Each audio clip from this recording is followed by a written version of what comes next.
আসসালামু আলাইকুম রহমতুল্লাহ। আলহামদুলিল্লাহ, আলহামদুলিল্লাহি রাব্বিল আলামিন, ওয়াসসালাতু ওয়াসসালামু আলা রাসূলিহিল কারীম ওয়া আলা আলিহি ওয়া আসহাবিহি আজমাইন, আম্মা বা'দ। ফাআউযু বিল্লাহি মিনাশ শাইতানির রাজীম। বিসমিল্লাহির রহমানির রহিম।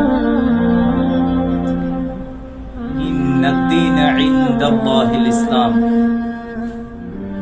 কাছে এবং দূরে, দেশে এবং প্রবাসী, যে যেখান থেকে আমাদের আজকের আলোচনা শুনছেন এবং দেখছেন, অনুষ্ঠানের শুরুতে তৈয়বা এইচডি মিডিয়া বাংলা চ্যানেলের পক্ষ থেকে আমি মোহাম্মদ রিদওয়ানুল ইসলাম যশোরী আপনাদের সকলকে জানাচ্ছি আন্তরিক মোবারকবাদ। সম্মানিত দর্শক ও শ্রোতা, আমাদের আজকের আলোচনার বিষয়বস্তু হচ্ছে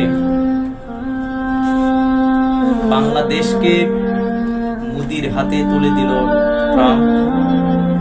গাজওয়াতুল হিন্দ কতটুকু নিকটে? আপনারা সকলেই ইতিমধ্যে অবগত আছেন